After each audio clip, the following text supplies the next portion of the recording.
SIR এর চূড়ান্ত তালিকা প্রকাশের দিন শনিবার মালদা জেলার বিভিন্ন প্রান্তে রুট মার্চ শুরু করলো কেন্দ্রীয় বাহিনী। এমনই রুট মার্চের ছবি নজরে এলো মালদার কালিয়াচক, সুজাপুর সহ বিভিন্ন এলাকায়। এখনো ভোট ঘোষণা হয়নি, কিন্তু তার আগেই নির্বাচন কমিশনের নির্দেশে শুক্রবার রাতেই জেলায় জেলায় এসে পৌঁছেছে কেন্দ্রীয় বাহিনী। আর কেন্দ্রীয় বাহিনী পৌঁছানোর পর শনিবার সকাল থেকেই বাহিনীর জওয়ানরা রুট মার্চে নেমে পড়েন। শনিবার সকালে রুট মার্চের ছবি চোখে পড়ে কালিয়াচক, সুজাপুর সহ মালদা শহরের বুকেও। উল্লেখ্য, শনিবার এসআইআর এর চূড়ান্ত তালিকা প্রকাশের দিন, তাই এসআইআর এর তালিকা প্রকাশের পর কোথাও যাতে কোনো প্রকার অপ্রীতিকর ঘটনা না ঘটে, তাই আগেভাগে তৎপর হয়ে উঠেছে নির্বাচন কমিশন। তৎপরতার অঙ্গ হিসাবে এসআইআর এর তালিকা প্রকাশের একদিন আগেই রাজ্যের বিভিন্ন জেলায় কেন্দ্রীয় বাহিনী প্রেরণ করেছে নির্বাচন কমিশন।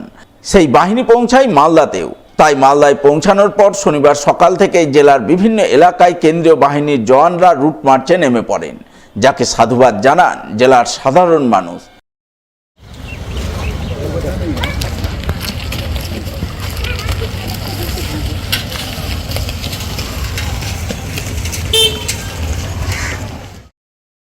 ওই এসআইআর সংক্রান্ত ব্যাপারে যাতে এলাকায় বিশৃঙ্খলা না সৃষ্টি হয়, যেহেতু আজকে 28 তারিখ ফাইনাল লিস্ট বেরোবে, তার জন্য সেন্ট্রাল বাহিনী আমাদের পুরো এলাকাতে রুট মার্চ করছে। এটাই দেখো, এটা হচ্ছে রাজনগর, কাঁঠালবাড়ি, কালিয়াচক অঞ্চল 1 নম্বর ব্লক। এসআই নাকি এলাকা কোনো উত্তেজিত বা কোনো কিছু না, এখানে কোনো উত্তেজিত নাই। তাহলে মানুষ একটু ভয়ের পরিবেশে আছে, কোনো বিশৃঙ্খলা সৃষ্টি হবে না। এগুলোতে শান্তির মধ্যে একটু ভয়ের পরিবেশ আছে, বিরাজ করছে। এই যে এলাকা কেন্দ্রীয় বাহিনী ঘুরছে, কেমন লাগছে আপনাদের? খুব ভালো লাগছে, সেন্ট্রাল ফোর্স থাকলে ভালো। ফের নিষিদ্ধ মাদকের বিরুদ্ধে অভিযান চালিয়ে বড়সড় সাফল্যের মুখ দেখল মালদা জেলা পুলিশ।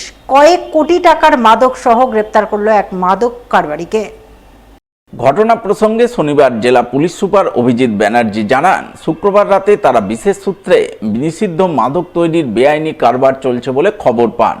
সেই খবরের উপর ভিত্তি করে কালিয়াচক এবং মোথাবাড়ি থানার পুলিশ যৌথভাবে রাত 9টা নাগাদ মোথাবাড়ির আমলিতলা ফিল্ড এলাকায় অভিযান চালায়।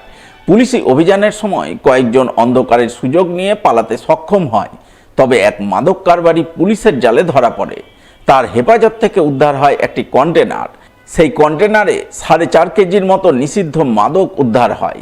পুলিশ তদন্তে জানতে পেরেছে, ধৃত মাদক কারবারির নাম কাইয়ুম শেখ, বয়স 34 বছর, বাড়ি কালিয়াচক থানার কিসমতপুর এলাকায়। পুলিশ সুপার আরও জানান, গত কয়েক মাস ধরে জেলা পুলিশ লাগাতারভাবে মাদক তৈরির আঁতুড়ঘর হিসাবে পরিচিত কালিয়াচকের বিভিন্ন এলাকায় অভিযান চালাচ্ছে। সেই অভিযানের কারণে মাদক কারবারিরা বিভিন্ন পকেট এরিয়ায় ছড়িয়ে গিয়ে মাদকের বেআইনি কারবার চালানোর চেষ্টা করছে। সেই খবরও মিলছে বিভিন্ন সূত্র মারফত। এমনই এক বিশ্বস্ত সূত্রের পাওয়া খবরের ভিত্তিতেই শুক্রবার রাতে জেলা পুলিশ এই সাফল্য পেয়েছে। আগামী দিনেও পুলিশের এই অভিযান জারি থাকবে।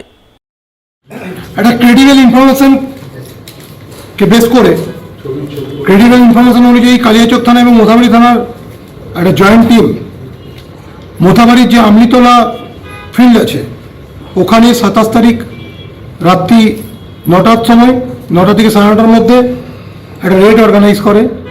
সেখান থেকে আমরা একজনকে ধরতে সমর্থ হই এবং অন্যান্যরা ওখান থেকে পুলিশ টিম দেখে, পুলিশ সেন্স করে ওরা ওখান থেকে পালিয়ে যায় অন্ধকারের কভার নিয়ে। আমরা সেখান থেকে বেশ কিছু কন্ট্রাব্যান্ড আর্টিকেল সিজ করি। গভর্নমেন্ট যে আমাদের কিট আছে, কিট টেস্ট করে জানা যায় যে এটা কন্ট্রাব্যান্ড আর্টিকেল আছে। এর ওয়েট হচ্ছে 4.649 KG, excluding the weight of the container. আমরা যাকে অ্যারেস্ট করেছি তার নাম কাইয়ুম শেখ, 34 ইয়ার্স এজ আছে অ্যাপ্রক্স। এর বাড়ি কিসমতপুর, শ্রীরামপুরে। আমরা আন্ডারপিএস কালিয়াচক, আপনারা জানেন এটা নারায়ণপুর এরিয়ার মধ্যে, কিসমতপুর, শ্রীরামপুর, নারায়ণপুর এসব অ্যাডজেসেন্ট ভিলেজ। আমরা এটুকু আপনাদের বলতে চাই যে যেখানেই বা যে ফর্মেই ড্রাগ র্যাকেট চালানোর চেষ্টা করুক না কেন, সেটা পেডলার হোক, সেটা ম্যানুফ্যাকচারার হোক, সেটা ডিলার হোক বা সেটা ট্রাফিকার হোক, এদের উপর আমাদের কড়া নজর আছে। আমাদের যে ড্রাইভ এগেনস্ট ড্রাগ চলছে সেটা কন্টিনিউয়াস চলছে।